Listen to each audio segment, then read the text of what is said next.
of our monthly series entitled Dismantling Racism, Building the Anti-Racist Psychiatrist. My name is Danielle Kushner. I'm the president-elect of the New York County Psychiatric Society and the co-chair of the Forensic Committee together with Stuart Kleinman. I'm very excited to introduce tonight's topic to you, entitled An Exploration of Structural Racism and Its Effect on the Practice of Psychiatry in the U.S. Correctional System. Today, we will start by reviewing history and social structures that have led to racism in the U.S. correctional system, and then focus on its impact on the practice of correctional psychiatry and the treatment of those previously justice-involved patients in other psychiatry treatment settings. So our esteemed lecturers today are Dr. Nadia Oryema and Dr. Lauren Stossel. Dr. Oryema is a forensic psychiatrist currently working with New York Health and Hospitals Correctional Health System at Rikers Island, specifically working directly with the female population. She completed her medical degree at the University of Toronto and her psychiatric training, her general psychiatric training, and her forensic psychiatry fellowship at NYU. She is currently an clinical assistant professor at NYU. Dr. Stossel is a senior psychiatrist and the director of psychiatric education, also at New York City's Correctional Health Services at Rikers Island. She graduated from medical school at psychiatric residency at Cornell. She then came to New York University to complete her forensic psychiatry fellowship. She is currently also a clinical assistant professor of psychiatry at NYU. So thank you again to our speakers for joining the presentation and enlightening us. We are very excited to have you, and I will hand it over to you guys. Thanks so much.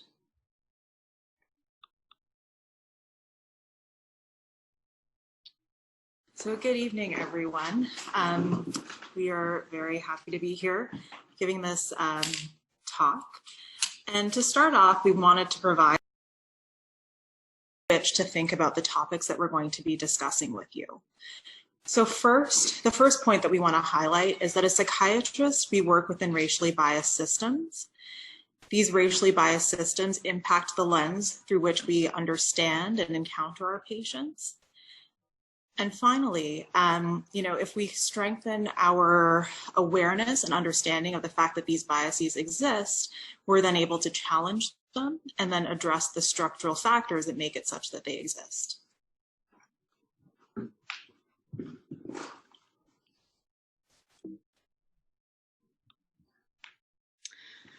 So just to give you a little bit of an outline for our talk, I'm going to start by giving an overview of racial disparities in the U.S. correctional system, and then we're going to discuss implicit bias, and Dr. Oryema will close talking about psychiatrists as agents for social justice. So mass incarceration, a huge problem in America. Despite making up only 5% of the global population, the U.S. accounts for nearly 25% of our prison population, and we incarcerate many, many more people than any other country.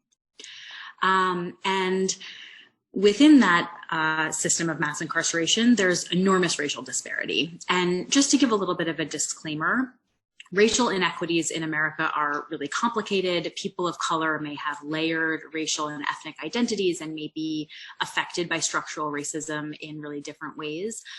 So for the purposes of our talk, we're going to be focusing primarily on broadly defined categories of Black and white, given that this is really where the most extreme disparities exist in America.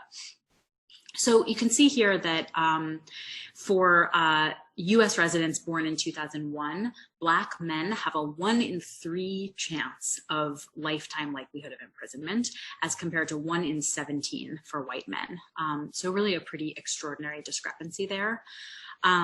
This is a little bit of a more recent graphical representation. So this is showing incarceration rates per 100,000 between 2005 and 2015. And you can see that, you know, we're starting to sort of close this disparity gap a little bit, but the disparities really persist. As of 2014, Black and Latinx individuals make up 32% of the US population, but 56% of our incarcerated population. And Black people are incarcerated at greater than 5 times the rate of their white counterparts. It's also important to remember that jail and prison populations make up only a small portion of the people who are under the control of the criminal legal system. Parole and probation also make up quite large percentages. And racial disparities exist there as well. So in cities, Black felony defendants are more than 25% more likely to be held pre-trial, and Black and brown defendants have bails that are set about twice as high as the bail set for white defendants. So huge inequalities there. In alternatives to incarceration as well, Black people are less likely to receive a sentence that keeps them in their communities, so they're more likely to be held pre-trial, and they're less likely to be referred to alternative courts such as mental health court. 1 in 23 Black people were on probation or parole in 2016 as compared to 1 in 81 white people. So many, many more Black people on probation and parole. And in addition to that disproportionate number, people of color are more likely to return to prison than white people for technical parole violations. So missing a visit with a parole officer, for example. And in addition to the frank disparities in who is under the control of our criminal legal system, the consequences of racial inequality in our country also create risk factors for incarceration. So people who are struggling with homelessness, with poverty, with unemployment, with difficulty accessing education are more likely to be arrested and incarcerated. This is something that we know. So I want to look a little bit at the racial inequities that continue to exist in America along those lines. In terms of homelessness, Black people make up more than 40% of the homeless population, despite making up 13% of the general population. The median white household has 10 times the wealth of the median Black household, and Black workers still make about 82 cents for every dollar earned by white workers. Unemployment rates are twice as high for Black people over 16 as compared to white people, and this has actually worsened over the last 50 years. And Black people are half as likely as white people to have a college degree. And prior to the disparities related to college education, there are pretty serious inequities in primary and secondary school also, and that really can contribute to Black youth getting arrested at disproportionate rates. So Black and lower income students are more likely to attend schools with law enforcement presence and metal detectors. This means that breaking school rules can result in arrest instead of discipline. In New York City, school safety officers report to the NYPD, not to the Department of Ed. And this whole setup can really undermine the educational experience for students of color and be really incredibly devastating. So we're looking at increased likelihood of arrest, as well as suspension and expulsion and increased dropout rates. And then even just within school discipline, there's a lot of institutional racism there. So students of color, Black students in particular, have been shown to be suspended for twice as long as white students for the same altercations, things like bullying, fighting, reckless behavior. And the consequences of this we can see in the way Black youth are represented in our carceral system. So despite representing 14% of the population, Black youth represent 32% of arrested youth and 42% of detained youth. And this inequity really perpetuates the racial disparities that we talked about on the slide before.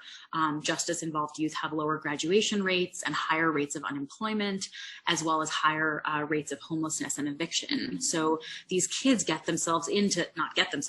find themselves in this cycle of poverty, unemployment, low educational attainment, and criminal legal involvement.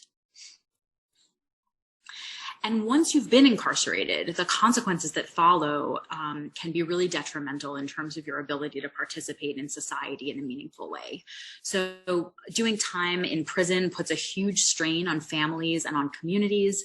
It can impact custody decisions, as people with criminal records may have a more difficult time retaining custody of their kids. A criminal record also makes it more difficult to work, to get a job, and to access community services like public housing, nursing homes, et cetera. And you can't vote in a lot of states if you're a convicted felon. So people get disenfranchised and they have really limited political capital to be able to work to change some of these systems. And when we think about, the consequences of a criminal conviction, the other thing that's really important to remember here is that in places like New York, with really overburdened legal systems, people who are detained for long periods of time feel often an enormous amount of pressure to accept a plea bargain, which may mean that they take a felony conviction in exchange for a reduced sentence or expedited release. And they may do this even if they are protesting their innocence and believe that they could be acquitted if they go to trial, just because the experience of being detained pre-trial is so traumatizing and difficult for a lot of people, being in a place like Rikers Island. They may sort of make that calculus, and that can have really detrimental downstream effects for them. And in over-policed communities where a lot of people are getting arrested, there's a narrative where incarceration sort of becomes a rite of passage, and this can start to be sort of a self-fulfilling prophecy. So this is sort of another representation of what we just talked about in sort of a chart form. And I think the really important thing to note here is that this is a cyclic and self-perpetuating system where structural racism and inequity are sort of chasing each other around here and additive and contributing to each other. And when we attribute disparities in incarceration to race, we have to remember that we're really talking about systemic racism here, which means that resources and infrastructure are more available to some people than they are to others. And these disparities are increasing the likelihood that someone will be incarcerated within their lifetime. So the convergence of these factors also contributes to the self-fulfilling prophecy I mentioned in the last slide, where not only is incarceration an expected outcome, but people are expecting to be failed by a lot of these systems. And as psychiatrists who work in jails and prisons, we are encountering patients once they've been failed by many of these systems. So being aware of the realities of that, we believe is really important in trying to understand our patients and what they go through. So shifting gears a little bit, we want to talk about some of the cultural and policy factors that have contributed to mass incarceration in America. So as you can see here in this graph, we're looking at incarceration rates per 100,000 people over time, starting in the 1920s. And you can see that we're sort of, chugging along, incarcerating around 100 per 100,000 people. And then all of a sudden, around the early 1970s, we see this huge increase in the slope of this graph. So we're going to talk a little bit about some of the factors that were happening in our culture around this time that contributed to the disparate incarceration of people of color. So we're going to talk about sort of three main categories of this: trans-institutionalization, the war on drugs, and tough-on-crime political rhetoric. So starting with trans-institutionalization, in 1969, the Lanterman-Petrish Short Act passed in California, and this set our precedent for modern mental health commitment procedures. So it used to be, before the passage of this act, that psychiatrists had a lot of leeway in terms of who they wanted to commit to a psychiatric facility. And this was problematic because we were maybe being a little bit arbitrary and capricious in how we were admitting patients to asylums. And the hope was that people were going to be able to obtain care in the communities, and that we really only wanted to commit against their will people who were dangerous to themselves or others, or unable to safely care for themselves, just as we do today. And so that is all well and good, except that then a decade later, Reagan repealed the Mental Health Systems Act, which cut funding to community mental health programs by 25%. So just as we're making it more difficult for psychiatrists to commit patients to hospitals, we're also really slashing funding. And because of general resource disparity in America, this is disproportionately affecting people of color. And people with untreated mental illness living in the community may be more likely to tangle with law enforcement in ways that's going to get them arrested. So the war on drugs, this was a racist war. In 1971, Nixon declared an all-out global war on the drug menace. In 1973, the Rockefeller drug laws took effect in New York. So this means there was a mandatory minimum 15-year prison term for possessing small quantities of an illegal drug or selling small quantities of an illegal drug, and mandatory prison sentences for second felony convictions, regardless of the crime or the circumstance. The 1986 Anti-Drug Abuse Act followed suit with national mandatory minimums for drug offenders. And part of this law was an 100-to-1 crack cocaine discrepancy. So that means that you would get a 5-year sentence for possessing 5 grams of crack and the same sentence for possessing 500 grams of cocaine. Crack and cocaine being really an identical substance, but crack being predominantly a drug used by Black people living in poverty, and powder cocaine primarily being a drug used by wealthy white people. So the results of the war on drugs were that many people of color were locked up, and there's actually this incredibly disturbing quote from John Ehrlichman, who was a Nixon aide, who said to a reporter in 1994, the Nixon White House had 2 enemies, the anti-war left and Black people. You understand what I'm saying. We knew we couldn't make it illegal to be either against the war or Black, but by getting the public to associate the hippies with marijuana and the Blacks with heroin, and then criminalizing both heavily, we could disrupt these communities. We could arrest their leaders, raid their homes, break up their meetings, and vilify them night after night on the evening news. Did we know we were lying about the drugs? Of course we did. So racist intentions, racist consequences here. Tough on crime political rhetoric. In 1982, Atlantic Monthly published an editorial called Broken Windows, where they talked about broken windows policing, which is a system by which the concept was sort of that if you go into a neighborhood that's neglected, the windows are broken, there's graffiti everywhere, people are more likely to commit, also more likely to commit more serious crimes because there's the sense that this is a place that nobody cares about. And the solution was thought to be, let's pour police presence into these areas, and that's going to mean that, you know, people are expecting that this is something that, you know, we want to keep this neighborhood more safe. In 1993, Initiative 593 was the nation's first 3 strikes law, which mandated life without parole for certain felony convictions. So also just sort of a general culture that we want to be tough on crime, you know, even tough on sort of more low-level crime. And then in 1994, Clinton signed the Violent Crime Control and Law Enforcement Act, which gave a lot of funding to police precincts. So all of this sort of taken together, again, really disproportionately targets impoverished communities and communities of color.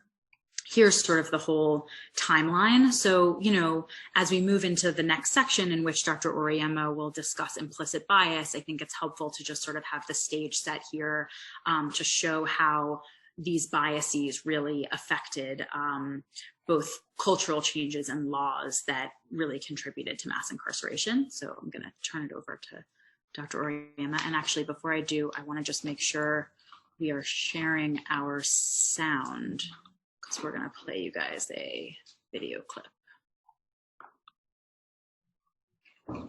Still sharing my screen. Sorry, guys. 1 second.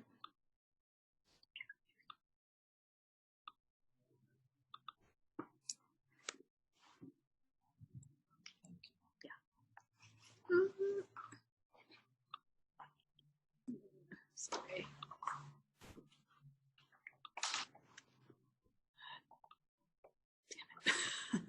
Sorry, I'm just trying to play. Do you want to just do this and play? Transition now to talking about implicit bias within the U.S. correctional system and correctional psychiatry.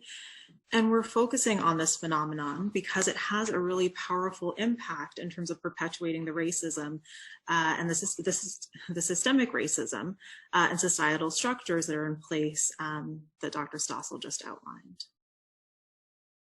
Okay, so we can define implicit bias as discriminatory opinions based on unconscious attitudes or stereotypes.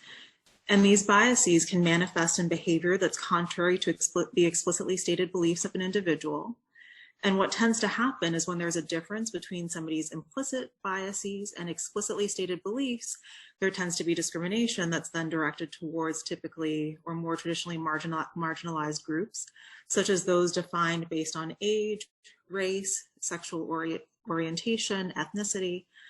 And these implicit biases that can exist are predictive of discriminatory behavior. We also know that because they are unconscious, we're not aware of them, and they're very powerfully held and very persistent as a result. What's hopeful is that research shows that they are susceptible to change, but in order for that change to occur, it requires a lot of active work to reflect on the unconscious and conscious assumptions that we make. So if we want to think about implicit bias and how we might experience that or observe that in our day-to-day lives, we can think about a Black individual or a person of color, being assumed to be from a different country, assumed, not to be American. We can think about a female physician who is assumed to be a nurse, or a Black physician who's assumed to be a part of custodial staff. These are, small but really significant ways in which internal biases can manifest. So we've included a video here that I'm going to load of a Clark doll experiment, which really powerfully highlights just how early these biases begin and can be internalized, and what a powerful impact they can then have. Which doll? Can everyone see that screen yet or no? Okay, I'm just going to make sure you can see it. I might get your help, Dr. Stossel. Just switching back. How do I make this larger so that I can click on change the shoes?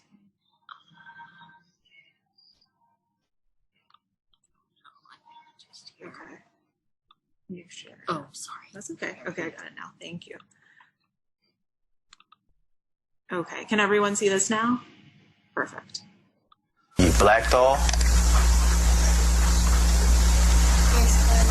And which one is the white doll? Which doll is the pretty doll? Which doll is the nice doll? Which doll is the bad doll? Which doll is the nice doll? And which doll is the bad doll? And why is that doll pretty? Because he's white and he has 2 eyes.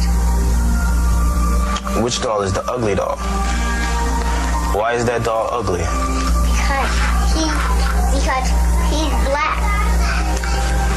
Which doll looks most like you? Like me? Yeah, which one looks like you? And that one. Okay. That doll. Okay, so I'm just going to shift back to the PowerPoint. Just want to make sure that cancels.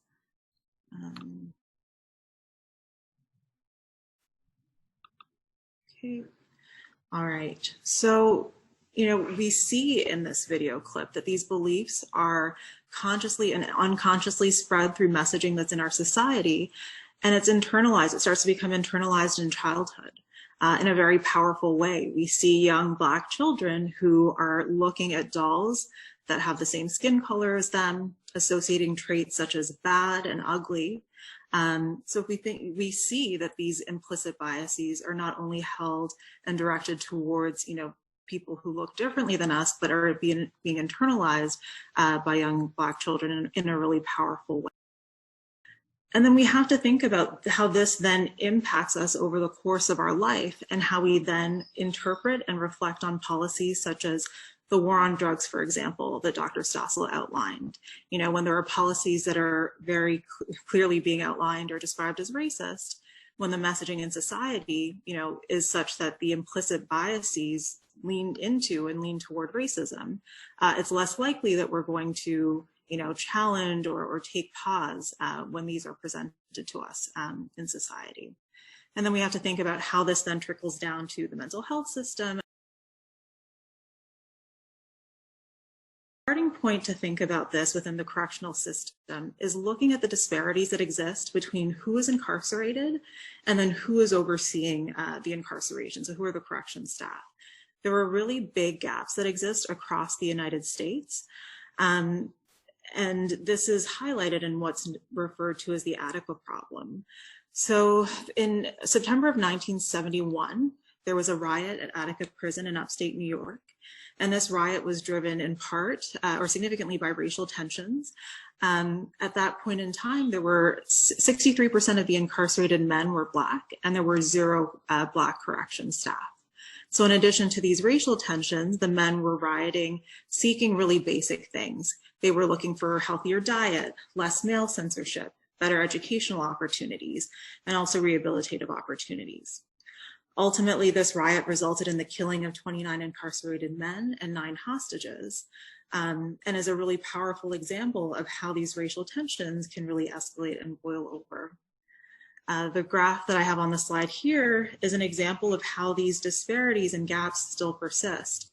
So this graph is based off of 2010 census data. If we look at the y-axis, it outlines the percent of incarcerated people who are Black in a given county. The x-axis has the percent of non-incarcerated people who are Black.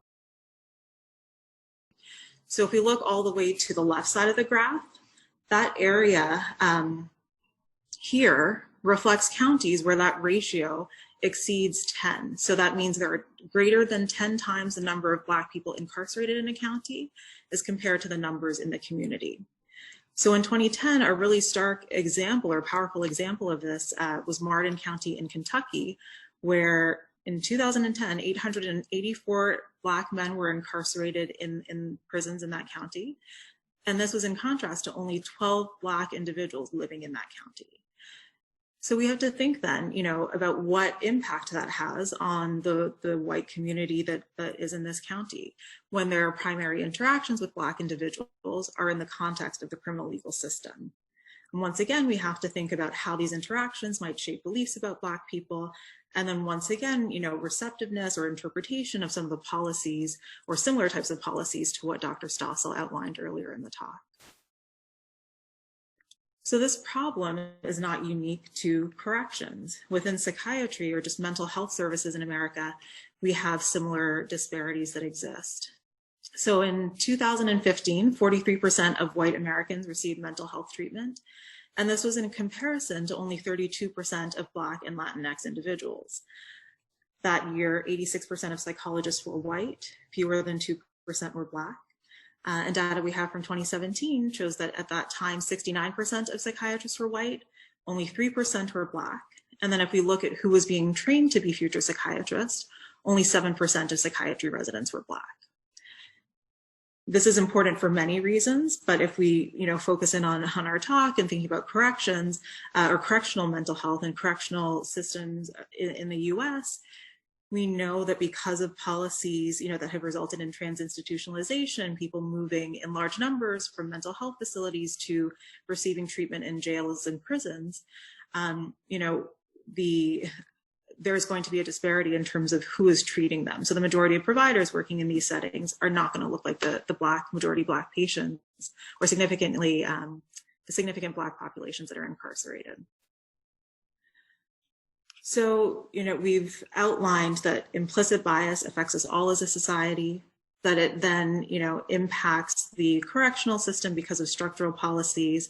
It also impacts psychiatry. Psychiatry has a history of pathologizing Black experiences.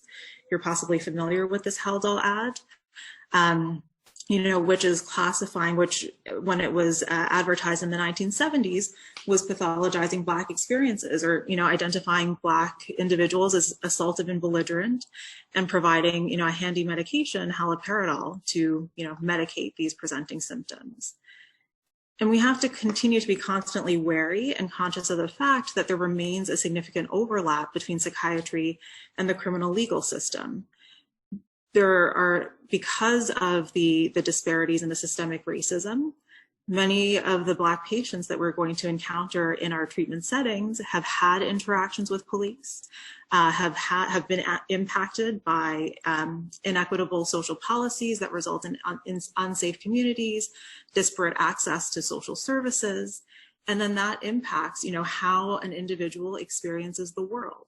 There is greater feelings of, insecurity, fears for safety, greater apprehension, guardedness, hostility, and potentially. And as psychiatrists, we have to think about when these individuals are presenting to us for treatment, are we interpreting these symptoms as signs of, psychosis, for example, or are we able to take a step back and consider the structural systems that are in place that are impacting how our patients might be presenting to us?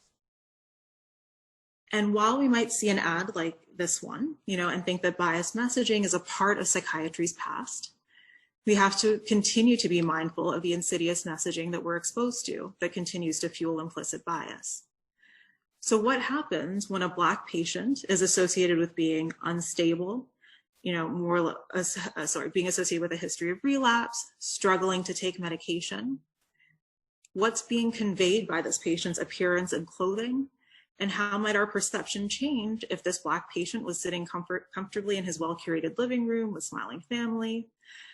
We have to think about, when we see these messages, what is it that we are then internalizing as psychiatrists? What are the beliefs that we're internalizing that potentially send to the patients that we're treating, to them about how we might be viewing them or perceiving them? So going further into some of the racial disparities that exist in mental health care, we know that systemic racism discrimination has been associated with health outcomes such as elevated rates of cortisol. There have been studies that have shown that when there are significant racist events that are being shown in the media, there are changes in baseline cortisol levels that Black individuals experience. Systemic discrimination has been tied to blunted stress responses, increased rates of emotional dysregulation, anxiety, depression, sleep disturbance, and substance use. And as compared to whites, people of color are less likely to have access to community mental health and to seek out services. They're also more likely to receive poor quality care, more likely to end services prematurely, and also to report communication barriers with healthcare providers. And this is not limited to language. It also expands to, not feeling heard, feeling as if concerns had been dismissed, and sometimes flat out feeling disrespected. This is in addition to the fact that the experience of Black individuals with mental health is that it's often intertwined with systems that, they've historically experienced and rights. So we can think about, interactions between mental health and child protective services, immigration customs enforcement, law enforcement. When it comes to diagnoses, Black patients tend to be assigned more severe mental health diagnoses compared to white patients with similar symptoms. So Black patients are 3 to 4 times more likely to be diagnosed with a psychotic illness and treated with higher doses of antipsychotics. And then on the other hand, they're less likely to be diagnosed with an affective disorder or PTSD. And this is in spite of the fact that we know that Black individuals in the United States are more likely to be exposed to traumatic events and many more traumatic events over the course of their lifetime. And that exposure to race-based trauma is tied to developing symptoms of PTSD. And all of this is important because it can result in disparate assessments of potential dangerousness with potential for legal implications. And then focusing in on mental health care and correctional settings, while these are some general kind of statistics and information about correctional settings, we once again need to remember that because Black individuals are disproportionately incarcerated, these statistics and these disparities that exist in mental health care and correctional settings, they're disproportionately impacting Black individuals.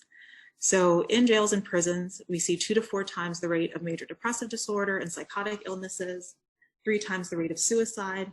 In incarcerated women, we see higher rates, 3 times the rate of mood disorders, 5 to 8 times the rate of substance use disorders, and 10 times the rate of diagnosis of antisocial personality disorder. And then in correctional settings, providing mental health care comes with its own challenges. So mental health practitioners might be reluctant to treat incarcerated populations and even believe them to be less deserving of care.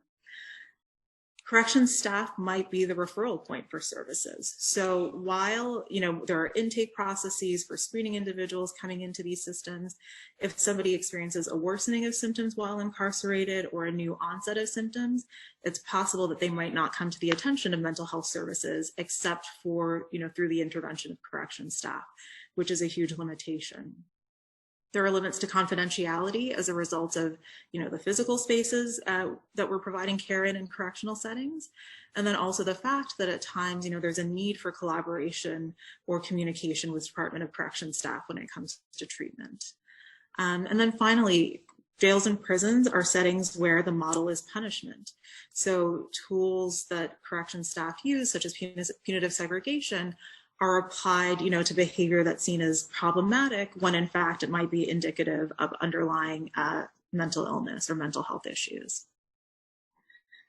I'm going to transition back to Dr. Stossel.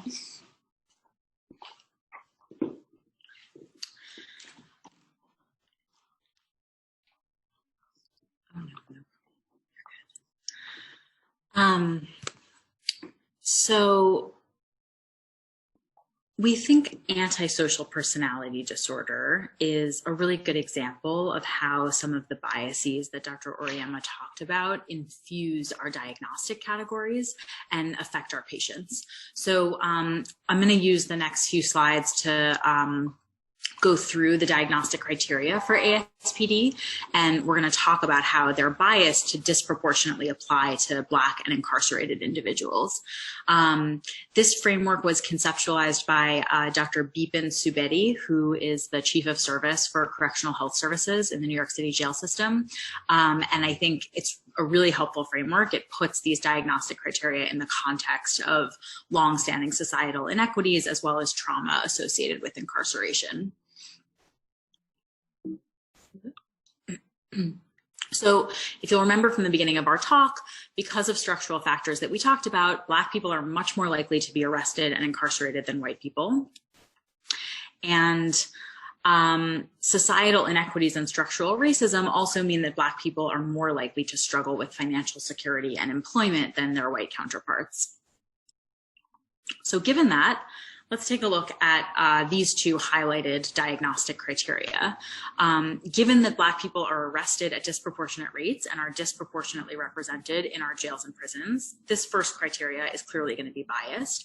And that's especially true when we recognize, as we saw in the disparities in the crack and cocaine laws and in the discrepancies between lengths of, suspension and rates of expulsion for students of color versus white students.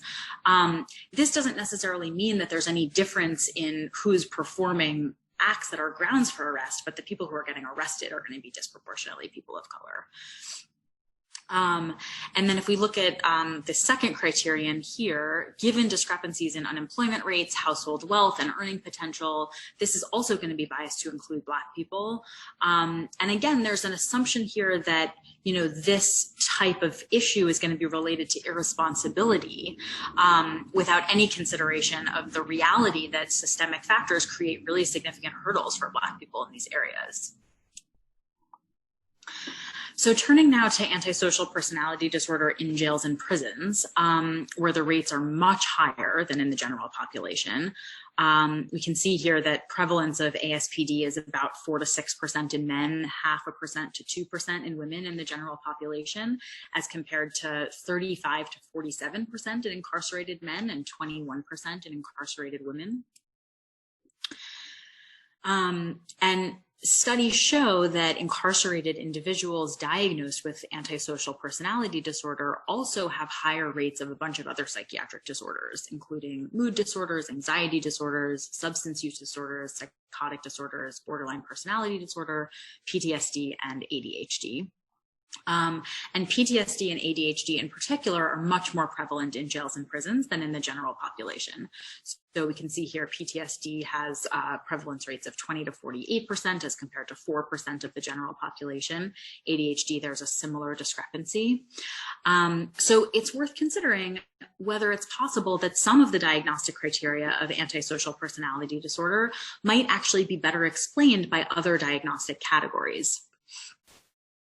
So taking PTSD as an example, studies have shown that causes a lot of symptoms that we associate with trauma-related disorders. And this is not surprising. Being in jail or being in prison is really scary. So people become hypervigilant. There's a lot of interpersonal distrust and suspicion. People tend to withdraw socially and isolate and can develop a diminished sense of self-worth and personal value. And in addition to the psychological manifestations of trauma that it can occur for anyone who has experienced incarceration, the racial discrimination and prejudice faced by incarcerated Black people can mediate and really intensify the symptoms that we just talked about.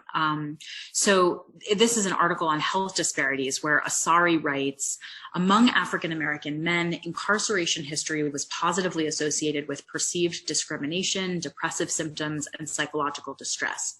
Everyday discrimination fully mediated the associations between incarceration history and both depressive symptoms and psychological distress.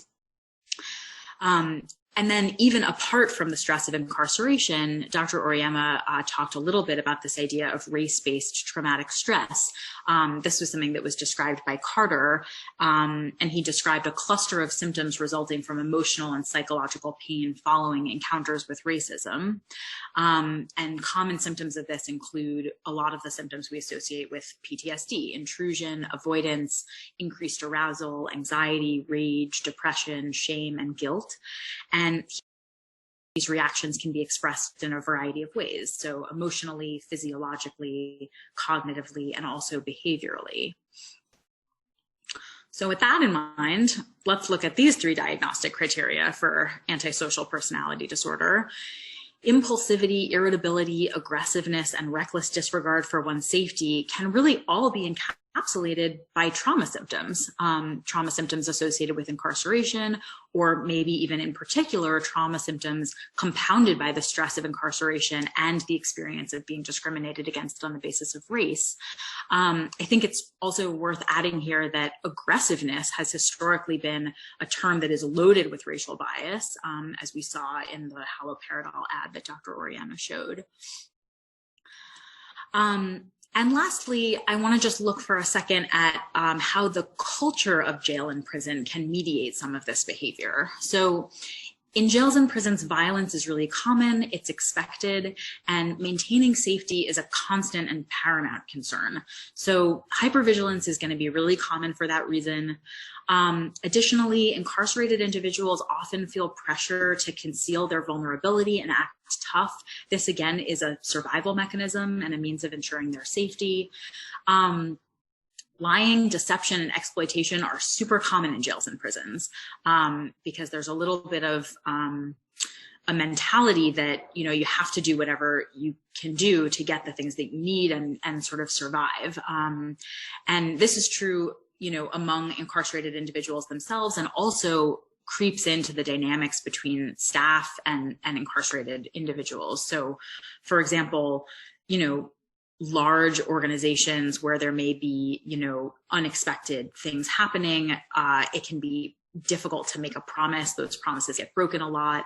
And, you know, if officers need something from an individual, they may sort of make a promise that they're not necessarily intending to keep. So, you know, it happens in both intended and unintended ways. And then malingering in a correctional setting can be adaptive. So, you know, this is just sort of another form of lying.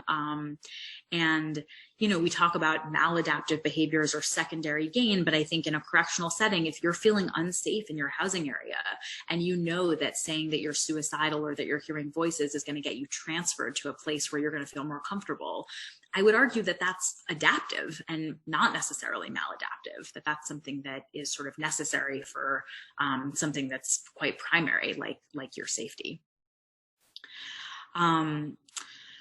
So, with that in mind, these last few criteria, I think we can see these biases: deceit, really common in correctional settings, repeated physical fights. If you're in a violent place, it's not unusual to be caught up in something like that.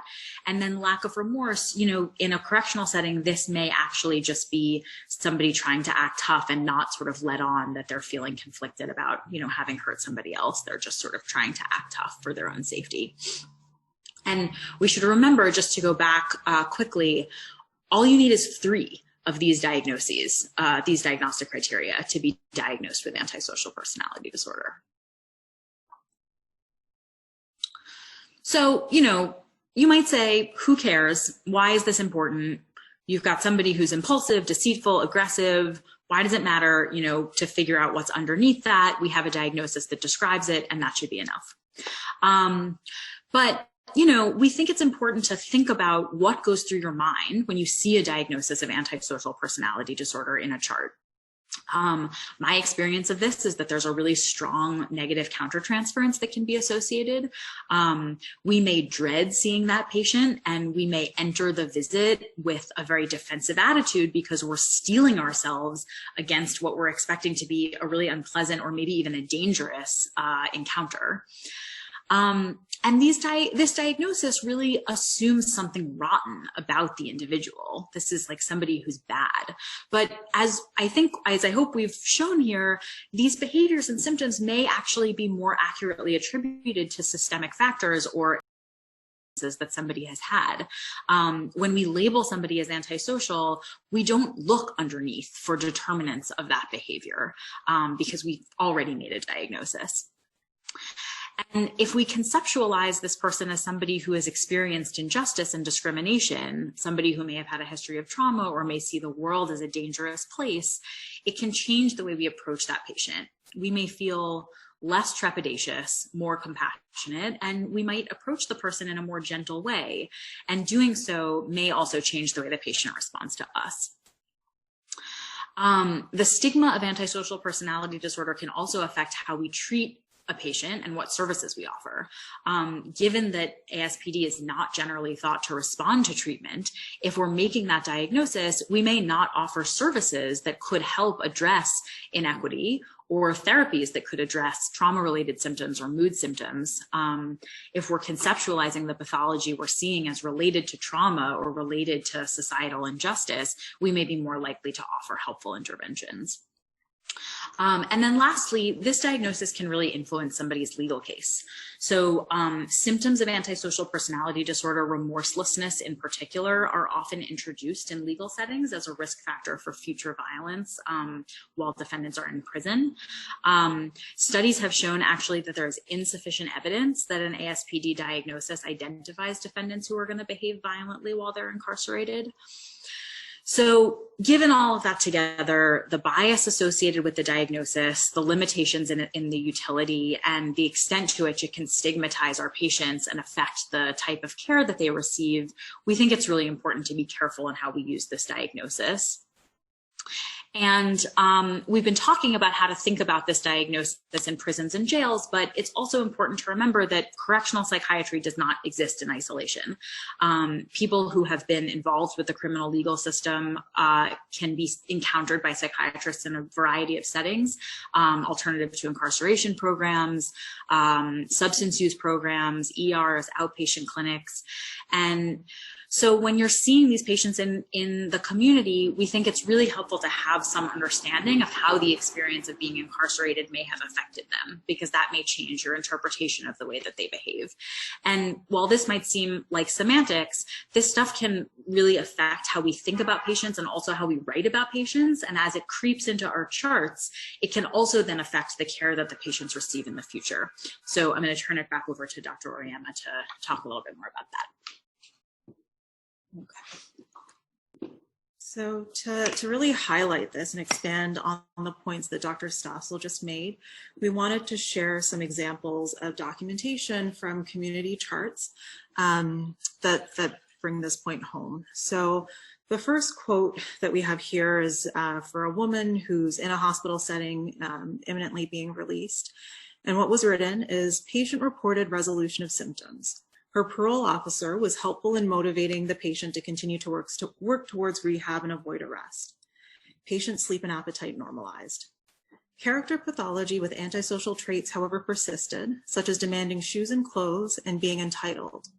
It is likely, however, that these are her survival mechanisms needed to navigate street homelessness with drug addiction. The second quote, once again from a community chart, is a segment of a risk assessment. And what was written is, this patient is at no greater risk for engaging in violent behavior than someone of a similar socioeconomic or cultural background. Any violent behavior is ultimately a legal issue, not psychiatric. So, I would ask, when you see these excerpts, what are the thoughts that come to mind? Perhaps, there's a strong reaction, a neutral reaction. Perhaps, this is documentation that you might typically come across and haven't really thought much about. But we've included them because they are very powerful examples of how implicit bias kind of comes into our day-to-day treatment. What we've done to further the discussion and thinking around them is to come up with alternate formulations. So for the first patient, we can think of her as Miss A. So Miss A reported resolution of symptoms.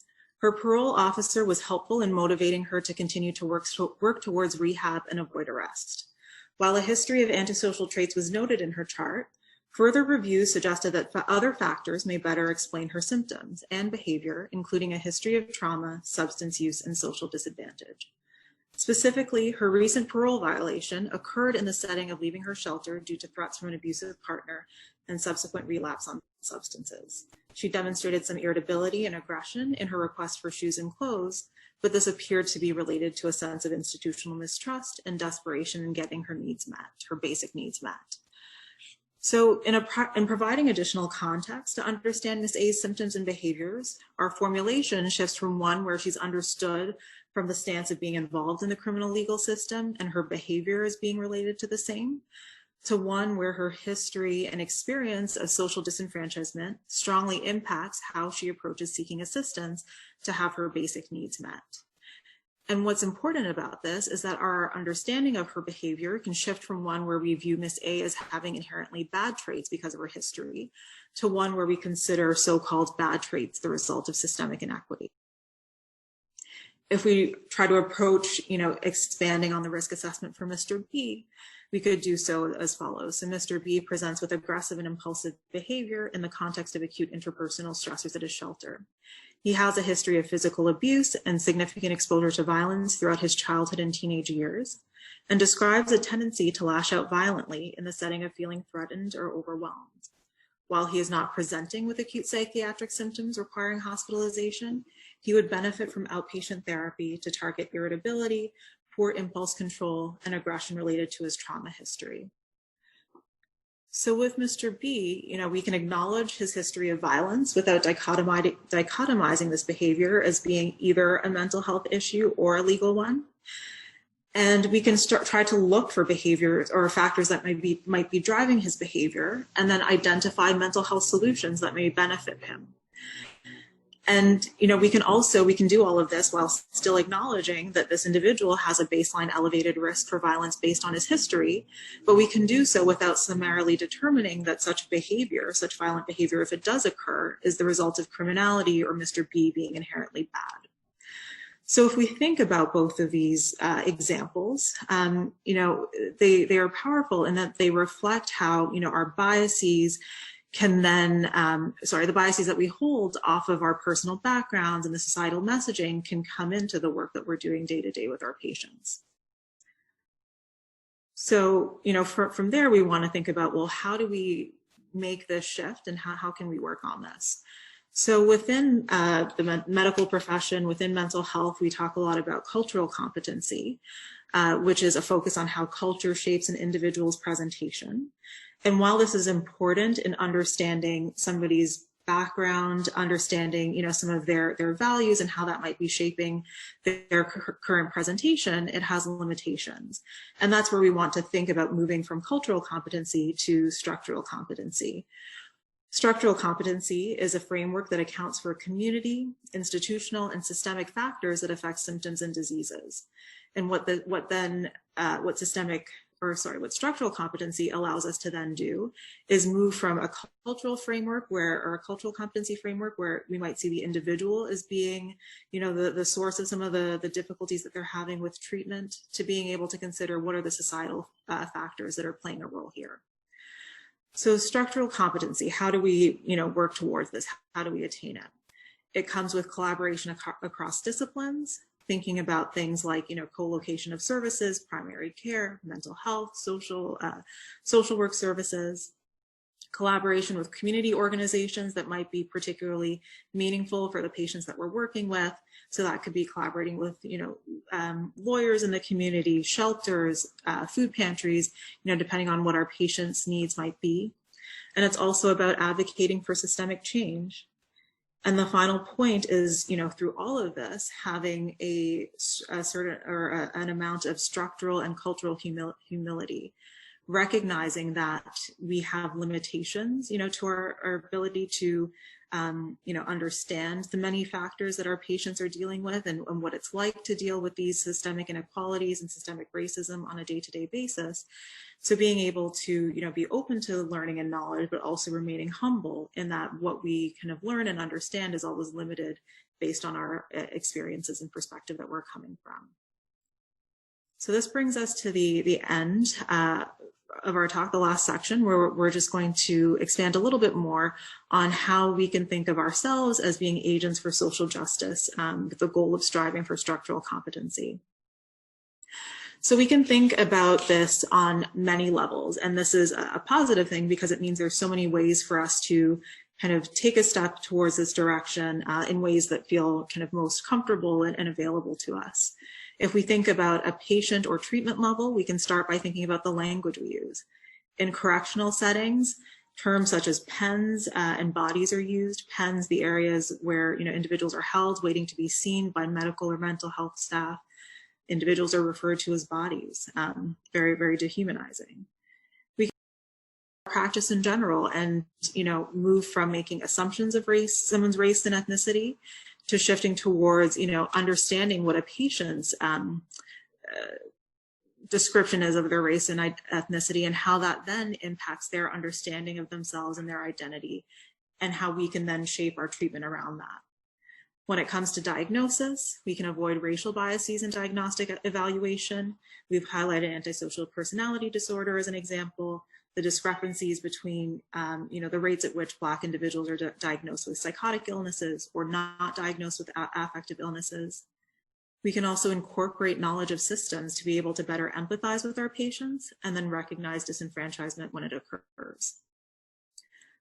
At a system level, we can demand that at all levels of medical education, from medical school to continuing medical education, there is curriculum that focuses on structural competency, trauma-informed care, and high quality health. When it comes to our diagnostic tools, we can be a part of pushing forward and reviewing our tools for racial biases, once again going back to DSM criteria such as antisocial personality disorder, or looking at criteria where race is not being factored in, such as PTSD.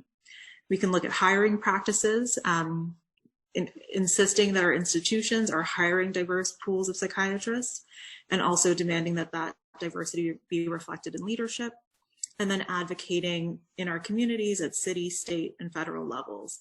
Thinking about policies, you know, that are very closely tied to providing or to the patients that we're treating. So thinking about housing first programs, job programs, and when it comes to criminal justice, you know, thinking about advocating for models such as transformative justice, which is an approach that moves away from responding to transgressions with more punishment or violence to one where the focus is on understanding the root causes of behavior that's deemed criminal and then looking to address those sources and also supporting victims and perpetrators of harm.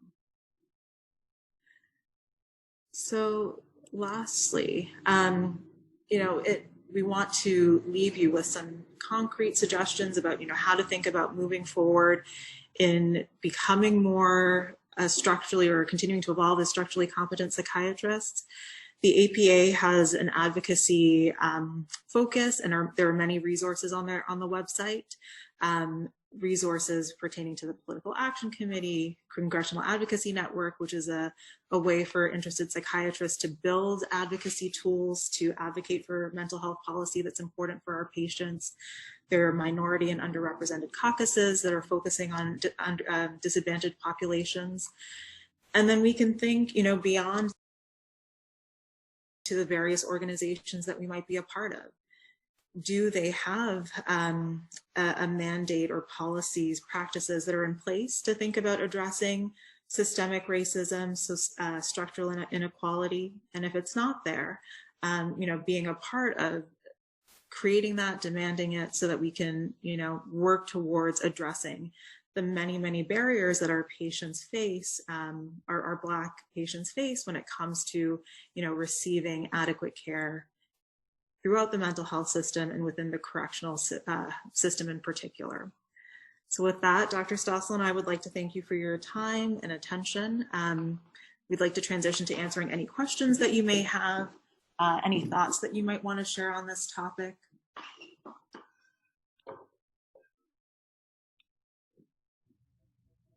And I think in terms of the flow for that, I'm going to stop this screen share. I think anyone who wants to say something, I guess, could either, unmute and speak up, or we can use the, raise your hand function of Zoom. Yeah, and the chat feature is also available as well. But thank you guys again for an amazing presentation and just summarizing such a complex field and, getting some key points that we can really take away as psychiatrists, both in corrections and in all of our other disciplines. I wanted to start, I know you kind of hinted a little bit in your talk, if you could talk a little bit about some of the other diagnostic concerns that you see as well. You alluded to disorders, and what about medication prescribing? What have you seen as well as some of those biases? I think it ties to the points that we highlighted. I think we see it most in the discrepancies of, how often psychotic disorders are diagnosed versus, mood disorders or trauma-related disorders. And as a result, antipsychotics being prescribed instead of an antidepressant, for example, or even, therapy being suggested or being the kind of primary go-to to better understand and address the symptoms that a patient might be presenting with. Yeah, I agree. And I data on this, and we actually tried to look. But anecdotally, just working in the jail setting, I find that white patients are much more likely to come in to the jail setting on controlled substances. And, some of the rules that we have around prescribing controlled substances are that we can continue prescribing of controlled substances for, dependence, like for something like a benzodiazepine. We can continue an Adderall prescription if somebody has that prescription in the community. But we don't typically start patients on those medications. And just given that, we have a minority of white patients, it's been interesting to me to see that several of the patients, the small minority of patients who come in on controlled substances are actually white. And I think that probably that represents disparities in prescribing practices that are based on race that, happen in the community and then sort of continue into the jail setting. But again, 100% like my sort of antenna sort of going up around this, and I have zero data. So just a disclaimer. I think one other thing that I'll mention that's a little bit tangential to this is that many of our patients, when they leave our setting, there's a lot of work that's done to connect them with community services. But many of our patients are kind of moving from clinic to clinic, maybe get disconnected from treatment. And once again, I think that contributes to the lack of diagnostic clarity. Some of our patients maybe reluctance to engage in mental health treatment, just adds to the various barriers that we see with our patients. Thank you.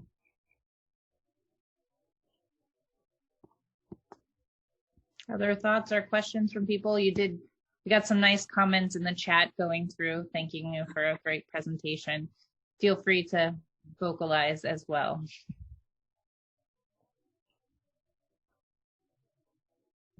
I thought it was so interesting. Yeah, very nice presentation, by the way. And thank you so much. And I thought it was really interesting when you just outlining the diagnostic criteria of ASPD, and that's something that I don't think I personally have never really went through and thought about each of them individually like that, and seeing how they are biased to include people of color. And that was, I thought that was a really great point that you all made, and it changes a lot of how I view the diagnosis. That's awesome to hear. That, again, can't take credit for that framework. That's Dr. Subedi. He's our boss. He's amazing, and I think he's really influenced how we think about sort of seeing that diagnosis and using that diagnosis and trying to sort of educate our colleagues about how problematic that diagnosis is. So he's a great leader. Come work at Rikers, anybody who wants to. Thank you.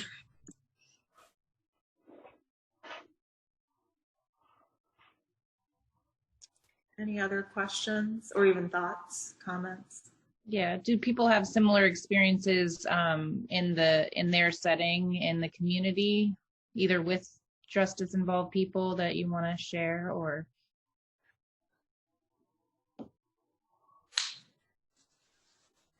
Hi, it was really great to see you guys and hear your talk. Thank you so much. Yeah, I think we have a lot of the same factors. So I work in Department of Homeless Services, delivering care to folks in shelters. And we know that unfortunately, the shelter system in New York City is also connected to the criminal justice system and vice versa. But same racial disparities as to folks, as you mentioned, who are going to end up homeless. And then we see a lot of the disparities, not only in who is providing care, who the case managers are, but also DHS security versus the identities of our clients. So thank you for the great talk. It was really good to hear that discussed openly.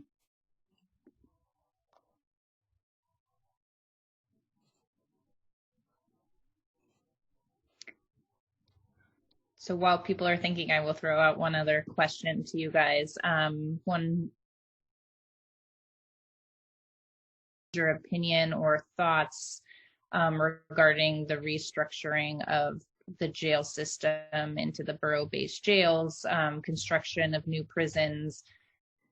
Where does that kind of fit into some of this framework, or any thoughts on that issue? So that's New York City, right? Rethinking Rikers Island and having borough-based jails. I think that ties very well to the Attica problem that was brought up. The majority of prisons across the country are in rural and remote areas. Rikers Island, being an island is a place that's difficult to get to for families, who want to visit their loved ones who are incarcerated, for lawyers to get to meet with their clients. And one of the benefits of having jails that are based in communities or more located closer to the communities in which people are coming from means that it's easier to stay connected with family, easier to communicate with your lawyer, all things that are in the long run going to help with somebody's ability to more smoothly transition or reintegrate into their communities once they are released from custody, and in the long run just set them up for more success than the system currently does. And as we outlined, there are just so many variables that stack the system against individuals who do end up incarcerated. Yeah, I totally agree. And I think, the other thing that is powerful about the Close Rikers movement and the effort to move people into the borough jails is that it requires us to really drop the population. So, you know, getting more people out and into the community, I think, is the best possible thing, you know, given the fact that being in jail, you know, is torturous in a lot of ways, breeds more violence, is traumatizing. You know, my personal feeling is that it's not a constructive solution. And so I think as many people as we can have sort of out in the community while they're awaiting trial or, you know, diverted into other programs, the better. I guess, you know, my other, again, personal feeling about this is that, you know, closing the physical island of Rikers has the potential to sort of catalyze a lot of positive change to promote sort of a more anti-racist criminal legal system, but it won't sort of do that necessarily like by itself. There's, I think, a lot of other work that has to be done. And I think, you know, as Dr. Oryema talked about in the slide where she went through some of the interventions that are necessary to promote equity in our field, they're far-reaching and, you know, more involved than just sort of building a new building. So there's, I think, a lot that has to change in terms of our culture and our policies to really try to tackle that. And to add on to Dr. Stossel's point about, you know, the fact that to move to borough-based jails, there needs to be a significant drop in the census. Over the past, you know, 5 years, there have been significant drops in the population from around, I think, 11,000 to now hovering around 5,000. And, you know, I think that's important in the context of Rikers Island because it speaks to the fact that, you know, there are many more people who are able to be in the community, you know, awaiting adjudication of their case. And it's the point I want to make is that, you know, for Rikers Island, for jails, the majority of people that are in these facilities have not been convicted of a crime. They're awaiting adjudication of their case.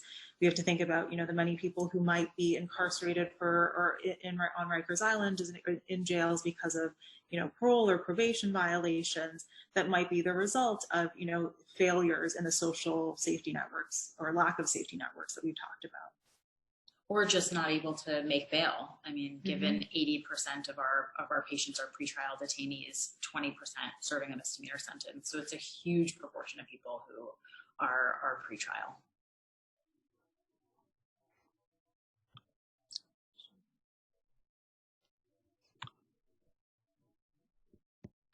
So I believe we have a question in the chat. Do you believe that provider alliance / identification with law enforcement is a driver of society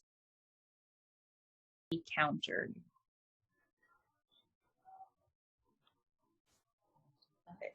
So I think one of the challenges of working in a correctional setting is that we're working within, you know, a correctional facility. As a part of that role, and with correctional staff to a certain degree. And that's something that, you know, is constantly, that we're constantly kind of thinking about and aware of this kind of dual loyalty that exists.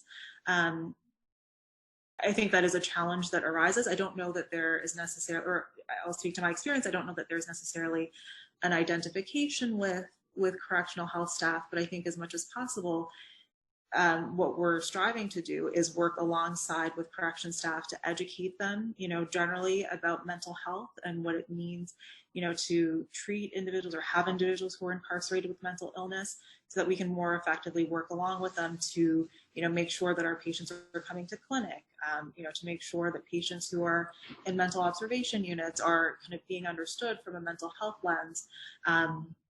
And, you know, it's obviously always going to be a correctional setting, just trying to shift the framework. One other thing I would add to that is that we work on different leadership.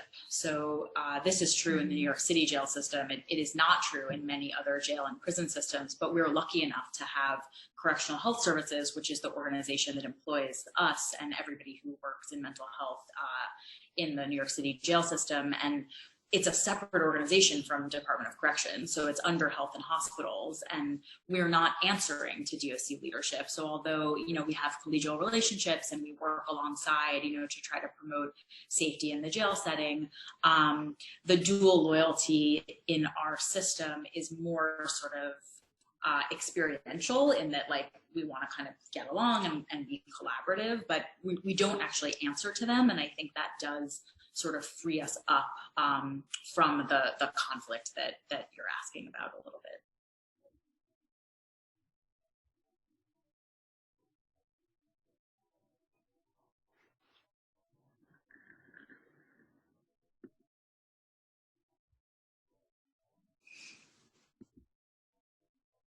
Sort of tacking on to that question, I'm curious, for both your experiences, even anecdotally, just working in the correctional setting, do you know, do the patients you see view you as like part of the quote unquote establishment or part of this like jail system, or do they view you differently? Like, have you explored this with anybody that you see there, like in terms of regarding their health providers or their psychiatrists in the system versus you know, corrections officers or other people they might answer to? You want to start? We talk about this all the time. It's a great question. Yes, is the short answer. We talk about it a lot with patients.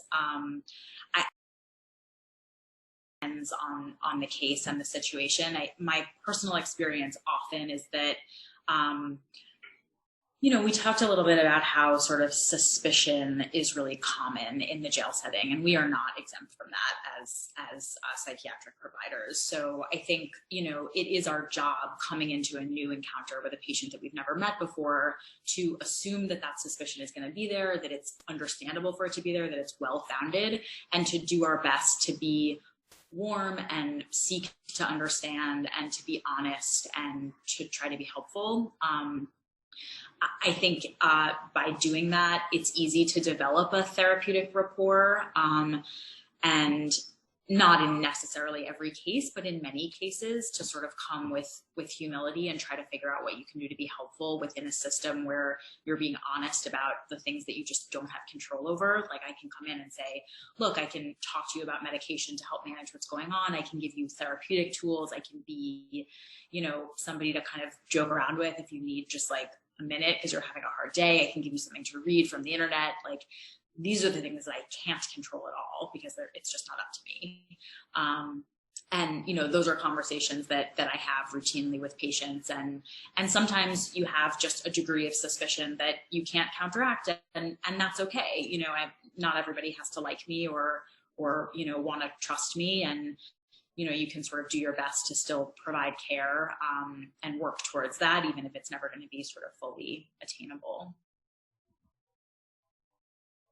Other thoughts about that? Yeah, implicit. We got a slide about this because we didn't have time. Yeah.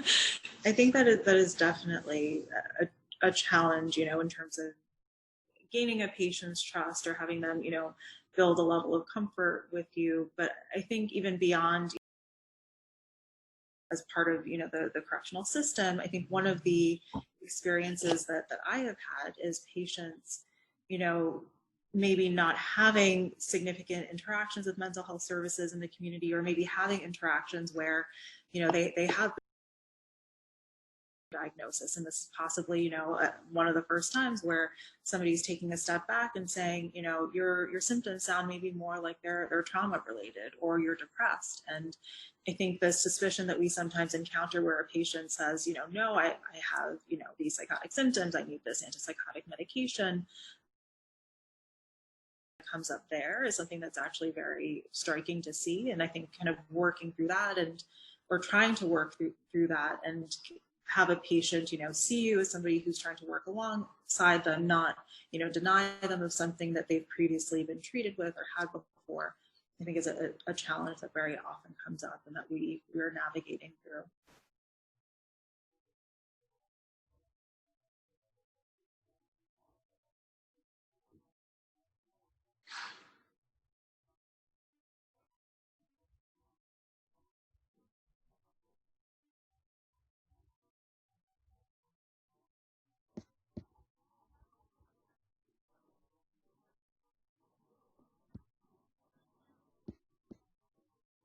So thank you all for your thoughts. I was giving a last moment to see if there were other questions. But thank you all for your time. Want to hand it over to if Megan had anything she wanted to add, or? No, thank you so much for the presentation, and we hope that you all will join us next month for our next part of our series. And that's it. Thank you. Thank you guys so much for the nice dialogue and the great presentation.